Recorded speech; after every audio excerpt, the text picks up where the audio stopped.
नमस्कार। हमारे चैनल में आपका स्वागत है। मैं हूं रामचंद्र मौर्य। केंद्रीय चुनाव आयोग ने कल चुनाव अधिसूचना जारी कर दिया। 5 राज्यों में विधानसभा चुनाव की तिथियां घोषित हो गई हैं और इसी के साथ चुनावी आचार संहिता भी लागू हो गई। इस बार चुनावी आचार संहिता में बहुत फूंक फूंक करके कदम रखा है चुनाव आयोग ने। हालांकि ये महामारी का दौर है और ओमिक्रॉन कोरोना के आंकड़े दिन प्रतिदिन बढ़ रहे हैं। ऐसे समय में तो चुनाव होना ही नहीं चाहिए था, लेकिन कुछ प्रतिबंधों के साथ चुनाव आयोग ने चुनाव की घोषणा कर दी है और 15 दिन तक रैली करने, पदयात्रा करने, विजय यात्रा करने, जन विश्वास यात्रा करने, हर तरह की रैली और भीड़ भाड़ से बचने के लिए हिदायत दिया है 15 जनवरी तक के लिए। 15 जनवरी तक अगर कोरोना कुछ शांत होता है तो उसके बाद समीक्षा करके फिर से या तो रोक लगाई जाएगी या छूट दे दिया जाएगा कि आप रैलियां कर सकते हैं प्रोटोकॉल का पालन करते हुए। लेकिन उम्मीद नहीं है कि 15 जनवरी के बाद फिर से रैली करने की स्वतंत्रता दी जाए, पदयात्रा करने की स्वतंत्रता दी जाए, जनादेश यात्रा करने की स्वतंत्रता दी जाए, क्योंकि कोरोना का कहर कम नहीं हो रहा है बल्कि बढ़ रहा है। ऐसे में चुनावी रैलियां तो नहीं हो सकती हैं, लेकिन वर्चुअल रैली के लिए, वर्चुअल कम्युनिकेशन करने के लिए, मतदाताओं से वर्चुअल मिलने के लिए, अपना प्रचार करने के लिए चुनाव आयोग ने निर्धारित किया है ऐसा कर सकते हैं। भारतीय जनता पार्टी के पास तो गोदी मीडिया है, सोशल मीडिया है, आईटी सेल है, मीडिया प्रबंधन करने वाले बड़े बड़े धुरंधर हैं।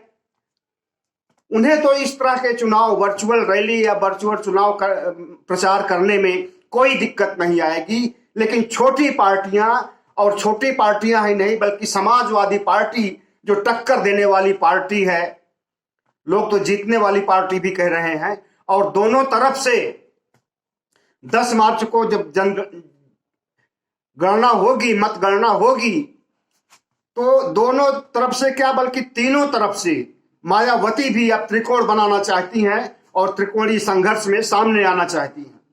अपनी अपनी जीत के दावे सभी कर रहे हैं, चाहे वो योगी हो, चाहे वो अखिलेश हो, चाहे वो मायावती हो। लेकिन इन दावों में सच्चाई, किसके दावों में कितनी सच्चाई है, कौन कितने पानी में है, चुनावी ऊंट किस करवट बैठेगा, ये तो 10 मार्च को ही पता चलेगा। लेकिन उसके पहले जीतने की हर कोशिश हर पार्टियां पूरी ताकत लगा करके कर रही हैं। चुनाव प्रचार के लिए चुनाव आयोग ने 5 लोगों के साथ जनसंपर्क करने के लिए घर घर जाकर के छूट दिया है। अब इतनी छूट देने पर अगर संख्या का पालन चुनावी पार्टियां नहीं करेंगी तो क्या इससे कोरोना का विकास नहीं होगा, कोरोना और नहीं फैलेगा?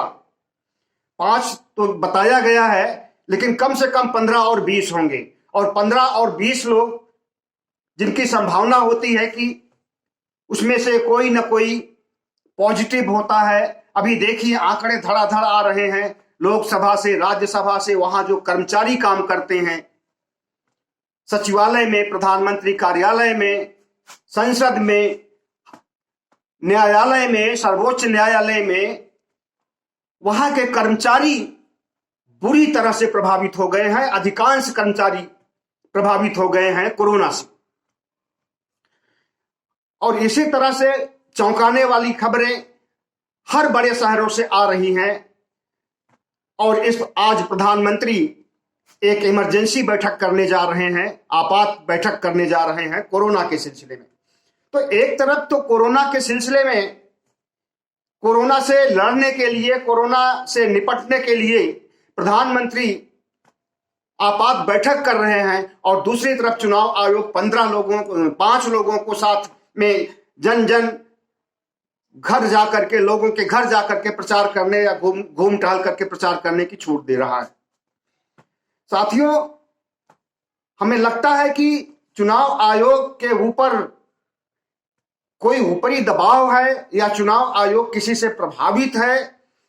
चुनाव आयोग ने घोषणा करने के पहले, चुनाव आचार संहिता लागू करने के पहले क्या केंद्रीय स्वास्थ्य मंत्रालय से संपर्क किया था? क्या बड़ी अस्पतालों के विशेषज्ञों से संपर्क किया था कि कोरोना का क्या हाल रहने वाला है आगे? नहीं किया था। अगर करता तो शायद कोई भी अस्पताल के संस्थापक या अस्पताल के विशेषज्ञ, स्वास्थ्य विशेषज्ञ, स्वास्थ्य विभाग, केंद्रीय स्वास्थ्य विभाग, राजकीय स्वास्थ्य विभाग, कोई भी नहीं अनुमति देता कि आप इस समय चुनाव करवाइए। लेकिन अब इसे केंद्रीय चुनाव आयोग की हठधर्मिता कही जाए या संवैधानिक कार्य करने की चुनौती कहा जाए या उसकी मजबूरी कहा जाए, जो भी है और जो परिस्थितियां हैं उससे निपटना पड़ेगा। लेकिन हमारी सोच यह है कि चुनाव की वजह से, रैलियों की वजह से, चुनाव प्रचार की वजह से जनता की जान जोखिम में नहीं डालना चाहिए, क्योंकि पहले डाल चुके हैं। इसलिए कहा जा रहा है, पिछले लॉकडाउन जब चल रहा था उस समय उत्तर प्रदेश में चुनाव भी चल रहा था। उस समय विधानसभा का चुनाव तो नहीं था, लेकिन पंचायत चुनाव थे और पंचायत चुनाव को गांव के लोग, कस्बों के लोग लोकसभा के और विधानसभा के चुनाव से भी ज्यादा महत्वपूर्ण समझते हैं और उसके लिए पूरी ताकत लगाते हैं, पूरी ताकत झोंकते हैं, भीड़ इकट्ठा करते हैं। और उसी से भीड़ इकट्ठा करने का नतीजा था कि उत्तर प्रदेश में लाखों मौतें हुई, लेकिन उसकी गिनती नहीं की गई। देश भर में कितनी मौतें हुई हैं इसका आंकड़ा सरकार के पास नहीं है, सही आंकड़ा, और उनका जो सरकारी आंकड़ा है उस पर तो विश्वास ही नहीं किया जाता है। सरकार के किसी भी आंकड़े पर नहीं विश्वास किया जा सकता है। जो आंकड़े डेस्क पर बैठ करके बनाए जाते हो, ऑफिस में बनाए जाते हो, उन पर कैसे भरोसा हो सकता है? और जब तक जमीनी हकीकत से रूबरू नहीं होंगे तब तक ऐसे निर्णय लिए जाएंगे जैसा निर्णय चुनाव आयोग ले रहा है और भारत सरकार ले रहा है, क्योंकि भारत सरकार के निर्णय को ही चुनाव आयोग लागू कर रहा है। और जिस तरह से कोरोना बढ़ रहा है, हमें तो लगता है कि चुनाव कैंसिल करना पड़ेगा और पिछली लहर से भी ज्यादा यह लहर खतरनाक साबित होने वाली है। पिछली लहर में इतना संक्रमण तेजी से नहीं बढ़ा था जितना कि इस लहर में बढ़ रहा है। और पिछली बार कोरोना के एक ही रूप का संक्रमण बढ़ा था और मौतें हुई थी। इस बार दो रूप हैं कोरोना के, कोरोना और ओमिक्रॉन जो अभी नया आया है दक्षिण अफ्रीका से, उसको लाने में भी सरकार की भूमिका मानी जाएगी। क्योंकि जिस समय 19 नवंबर, जिस दिन यहां किसानों के कानून वापस ले रहे थे, कृषि कानून, उसी दिन अफ्रीका में पाया गया था ये पहला केस ओमिक्रॉन का।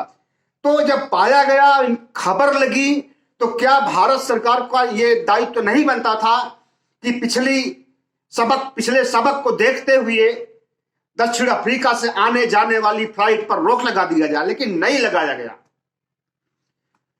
और जो पिछली लहर आई थी, अब पिछली लहर में लोग मारे गए थे, उसके लिए भी सरकार जिम्मेदार है कि स्वास्थ्य हेल्थ इंफ्रास्ट्रक्चर का विकास नहीं किया गया था। अस्पतालों का, बेडों का, ऑक्सीजन का लगातार शुरू से अभाव रहा है और इसी वजह से मौतें हुई हैं। और जब कोरोना आया तो उसकी मस्खरी उड़ाई जा रही थी, उसका मजाक उड़ाया जा रहा था, ताली बजाई जा रही थी, कभी थाली बजवाई जा रही थी, कभी दिया जलवाया जा रहा था। नौटंकी हो रही थी भारत सरकार की और मोदी की, और उसी नौटंकी ने ले डूबा देश को कि लाखों लोग मारे गए। अगर उसी समय, जिस समय कोरोना आ रहा था, उसमें 500-600 लोग संक्रमित हुए थे मुश्किल से, जब ये ताली थाली बजवाई जा रही थी। उसी समय पूरा ध्यान और पूरा बजट अगर लगाया गया होता कोरोना के उन्मूलन के लिए, कोरोना को भगाने के लिए, तो इतनी बड़ी मौतें नहीं होती। और ऑक्सीजन का अभाव कोरोना के आने से पहले से है, लेकिन सरकार के पास इतना फंड नहीं था कि वे सारी अस्पतालों को ऑक्सीजन दे सके। और कोरोना के टाइम में ऑक्सीजन से कितने लोग मरे हैं सबने देखा है। इसको सिलेंडर ले लेकर के बेचारे मरीजों के परिजन घूम रहे थे और कहीं मिल नहीं रहा था और मौतें हो रही थी। तो उस तरह की विभत्स स्थिति में लाने का फिर से इंतजाम किया जा रहा है और फिर से चुनाव कराया जा रहा है। उस बार पंचायत चुनाव था और बंगाल में, पश्चिम बंगाल में विधानसभा चुनाव था और इस बार उत्तर प्रदेश में विधानसभा चुनाव है, उत्तराखंड में, पंजाब में, गोवा में, मणिपुर में। तो साथियों, यह सरकार कल्याणकारी है या हत्यारी है, आपको सोचना पड़ेगा। और सरकार से ज्यादा आपको एहतियात बरतना पड़ेगा और कोरोना से बचने के लिए प्रोटोकॉल को मानना पड़ेगा। और अगर जरूरी नहीं है तो घर से बाहर भी नहीं निकलना चाहिए। वोट मांगने जो आए उसे बेरंग लौटा देना चाहिए, उससे बात नहीं करनी चाहिए। क्योंकि जितने भी पॉलिटिशियन होते हैं उसमें से बहुत से पॉलिटिशियन आज संक्रमित हैं। अब कौन सा पॉलिटिशियन, क्योंकि वो जनसंपर्क में रहता है, लोगों के संपर्क में रहता है। और दूसरी बात यह है कि जिनका टेस्ट हो गया है उनका तो पॉजिटिव आ गया, और ये पॉजिटिव आने का जो प्रतिशत है वो बहुत बढ़ गया है। दिल्ली में 19% लोग, मतलब जितने सैंपल लिए जाते हैं उस 100 सैंपल अगर लिए जाते हैं तो उसमें 19 लोग पॉजिटिव हैं। लेकिन दिल्ली तो सबसे नीचे है। और बड़े बड़े राज्य हैं, पुणे है, महाराष्ट्र है, गुड़गांव है, बंबई है, बंगलोर है। इन शहरों में पॉजिटिव रेट 50 तक कहीं कहीं पाया गया है कि जितने लोगों का सैंपल लिया गया है उसमें 50% लोग पॉजिटिव पाए गए। और अधिकांश नेताओं की संभावना है कि वो पॉजिटिव हैं क्योंकि वो जनसंपर्क में रहे थे। दिल्ली के मुख्यमंत्री केजरीवाल 1 हफ्ते बाद आए हैं आइसोलेट होकर के घर से। अखिलेश यादव की पत्नी भी हो गई थी संक्रमित। तो जब बड़े लोगों का है, पैसे वाले लोगों का है, संक्रमित हुए तो इलाज करा लेंगे। और आप और हम और आम जनता जब संक्रमित होगी तो उसके लिए ऑक्सीजन की कमी पड़ जाएगी, उसके लिए वेंटिलेटर की कमी पड़ जाएगी, उसके लिए आईसीयू की कमी पड़ जाएगी और बेमौत मारे जाएंगे सब लोग। लाशें जलती रहेंगी सड़कों के किनारे, नदियों के किनारे, बागों में, बागानों में। पूरा देश बन जाता है उस समय श्मशान। और इसकी चिंता सरकार को नहीं है। इससे निपटने के लिए पूरी ताकत लगानी चाहिए, तो चुनाव कराया जा रहा है। फिलहाल उत्तर प्रदेश में 25 करोड़ की जनसंख्या है इस समय, जिसमें से 15 करोड़ से ज्यादा मतदाता हैं। और 24 करोड़ की जनसंख्या में 15 करोड़ मतदाता हैं। लेकिन चुनाव प्रचार के दौरान होड़ लगती है, रैलियों के दौरान होड़ लगती है लोगों को इकट्ठा करने की। और ऐसा अभी तक हुआ भी है, कल तक हुआ भी है। आचार संहिता लागू होने के बाद जो है, आज से कुछ रेला कम हुआ है रैलियों का, कल से भी है कुछ कम है, लेकिन इसके पहले लगातार होता रहा है। प्रधानमंत्री, गृह मंत्री, मुख्यमंत्री योगी की रैलियों में लोग भर भर करके लाए जाते थे, दूसरे राज्यों से भी लाए जाते थे। मनरेगा के मजदूरों को पकड़ करके लाया जाता था, उनको पैसा देने की बात कही जाती थी। ये कोई जुबानी नहीं है, सब वीडियो देखे गए हैं, वीडियो बता रहे हैं। किसी को 10,000 देने की बात कही गई थी, किसी को 4,000 देने की बात कही गई थी, और किसी को मिला नहीं 1 पैसे। तो जिन्हें मिला नहीं वो लोग बता रहे थे कि हमें इसलिए बुलाया गया था कि पैसा दिया जाएगा, खाना दिया जाएगा, मुफ्त में ले जाएंगे, मुफ्त में ले आएंगे। तो मुफ्त में तो आ गए लेकिन पैसा नहीं मिला। तो इस तरह से अगर भीड़ को इकट्ठा किया जाए, और अखिलेश यादव की रैलियों में अपने आप से चल करके लोग आते, योगी मोदी शाह की रैलियों में बैठने के लिए कुर्सी दी जाती है। अखिलेश कहां से कुर्सी उपलब्ध कराएं, कितनी कुर्सी उपलब्ध कराएं? उनकी रैलियों में तो लाखों लोग आते हैं, लाखों कुर्सियां तो हो नहीं सकती हैं बैठने के लिए। इसलिए लोग एक दूसरे के आसपास खड़े रहते हैं, टच करते हैं एक दूसरे को, और टच करना ही कोरोना के लिए बहुत बड़ा अभिशाप है। तो इस तरह से, और कुर्सियों पर बैठने वाले भी जब कुर्सियों पर बैठ रहे, उसकी दूरी इतना नहीं है कि कोरोना ना हो सके। अगर कोई एक संक्रमित आ गया भीड़ में, तो कम से कम 10 लोगों को, 15 लोगों को, 20 लोगों को संक्रमित करके जाएगा। फिलहाल इस पर रोक लगी हुई है, और 15 तारीख के बाद हो सकता है कि रोक भी हट जाए और फिर से पहले जैसा किया जाए, क्योंकि चुनाव आयोग और भारत सरकार सिर्फ चुनावी मूड में रहते हैं हमेशा। इनको जनता की समस्याओं से, जनता की मौत की आशंकाओं से कुछ लेना देना नहीं है। तो उत्तर प्रदेश में 403 सीटें हैं। 403 सीटों के लिए देखिए कितने हजार या कितने लाख लोग प्रत्याशी खड़े होते हैं। कुछ पार्टियों से होंगे, कुछ स्वतंत्र निर्दलीय होंगे, और जितने भी होंगे छोटी पार्टियों के, बड़ी पार्टियों के, सब बगैर जन समर्थन के, बगैर लोगों के पास गए अपनी बात को नहीं कह सकते हैं, अपने घोषणा पत्र को नहीं बता सकते हैं, और घोषणा पत्र की घोषणा नहीं कर सकते हैं। तो कैसे होगा, ये सोचने की बात है, और आए दिन देखा जाएगा कि अब चुनाव संहिता लागू होने के बाद किस तरह से घोषणा पत्र जारी किया जाता है और किस तरह से प्रचार किया जाता है। चुनाव आयोग की तो फॉर्मेलिटी थी, उसने जो बोलना था वो बोल दिया, लेकिन ये लोग मानने वाले हैं? नहीं मानेंगे, पक्का नहीं मानेंगे, और 1-2 दिन में देखिए फिर से रैलियों का दौर शुरू हो जाएगा। इस तरह से वर्चुअल रैली की बात है, वर्चुअल कम्युनिकेशन की बात है। तो गांव के पास कितने लोगों के पास फोन है, कितने लोगों के पास लैपटॉप है, कितने लोगों के पास टीवी है? गांव में मजदूर, किसान, बेरोजगार रहते हैं। इन्हें खाने के लिए तो लाले ही पड़े हैं, ये फोन रखेंगे, लैपटॉप रखेंगे, और जब इनके पास ये चीज नहीं है तो वो कैसे आपके प्रचार को सुनेंगे, कैसे आपके प्रचार का जवाब देंगे, कैसे कमेंट करेंगे, कैसे क्या करेंगे? शहरों में तो है, यहां तो हो सकता है, लेकिन गांव में इस तरह से चुनाव प्रचार कर पाना, और वो चुनाव प्रचार आधा अधूरा रह जाएगा।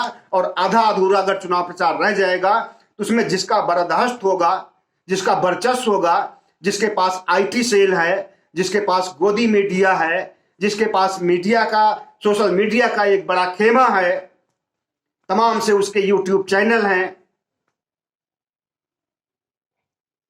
उसी की सरकार बनेगी फिर, और उसी की जीत होगी, क्योंकि वो अपनी बात जनता तक कम्युनिकेट कर देगा। लेकिन छोटी पार्टियां और समाजवादी पार्टी, सबसे बड़ी अखिलेश यादव की शिकायत यही है कि वर्चुअल रैली में वो अपनी बात अच्छी तरह से कह नहीं पाएंगे, और भारतीय जनता पार्टी हावी रहेगी। ऐसे में चुनाव प्रचार को चुनाव को ही बंद कर देना चाहिए। और 6 महीने का चुनाव का टाइम होता है कि 6 महीने तक चुनाव को रोका जा सकता है।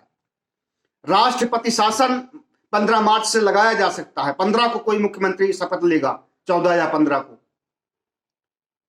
क्योंकि 14 तारीख को कार्यकाल खत्म हो रहा है मुख्यमंत्री योगी का। तो ऐसे में जब देश कोरोना की महामारी से जूझ रहा है, संक्रमण की संख्या बढ़ गई है और लोग मर भी रहे हैं, डेली 400, 300, 500 लोग मर रहे हैं, और ये आंकड़े कितना बढ़ेंगे वो आपने सब पीछे देखा है। हो सकता है कि उससे भी बुरी हालत हो जाए। अगर ऐसा न हो तो बहुत अच्छी बात है, लेकिन हमें तो ये बच करके ही काम करना होगा, ये समझ करके कि हाँ कोरोना बहुत कुछ कर सकता है और बहुत कुछ किया भी है, उसके हिसाब से करना होगा। और कोरोना से बचने का सबसे बड़ा साधन ये है कि आप ये मान करके अगर आप बाहर निकले हैं तो आप ये मान करके चलिए कि सामने वाला पॉजिटिव है। अगर ये मान करके चलेंगे ना तो उससे आप टच करेंगे, ना उससे बात करेंगे, ना उसके पास जाएंगे। और नंबर 2, मास्क जरूर पहने और ठीक से पहने, नाक के ऊपर मुंह के ऊपर ठीक से रहे। इसी से आप और दूरी बनाए रखें, इसी से आप बच सकते हैं। वरना इस महामारी के युग में सिर्फ भारत ही नहीं, पूरी दुनिया बेबस है, मौत के कगार पर खड़ी है। कभी भी किसी भी क्षण किसी को भी कोरोना हो सकता है। उपचार नहीं होने पर, संसाधन नहीं होने पर, बचाने के लिए स्वास्थ्य का इंफ्रास्ट्रक्चर नहीं होने पर, और जब लाखों की संख्या में लोग आएंगे तो सब चरमरा जाएगा स्वास्थ्य सिस्टम, जैसे कि एक बार हो चुका है। इसलिए इससे बचने के लिए सामाजिक दूरी बनाएं, मास्क को पहने, सैनिटाइज करते रहें, हाथ धोते रहें साबुन से कम 20-25 सेकंड तक। अगर हाथ खुला होता है, हाथ में कोरोना आ सकता है, कुछ भी छूते हैं, कहां पर कैसे है, जो छू जाता है सबसे पहले हाथ ही शिकार होता है। तो जरूर जो है हाथ को धोएं दिन भर। अगर बाहर से आते हैं तो जरूर धोएं। इस तरह से भारत में फिर से महामारी को आमंत्रित करने के साथ साथ महामारी के विस्तार के लिए भी पूरा इंतजाम किया गया है, चुनाव को जारी रख करके। और इससे बचने के लिए आपको सोचना पड़ेगा, आपको संवेदनशील होना पड़ेगा और आपको अपनी रक्षा खुद से करनी पड़ेगी। हमारे चैनल को सब्सक्राइब कीजिएगा, लाइक कीजिएगा और शेयर कीजिएगा, ताकि हमारी आवाज और लोगों तक भी पहुंच सके। बहुत बहुत धन्यवाद।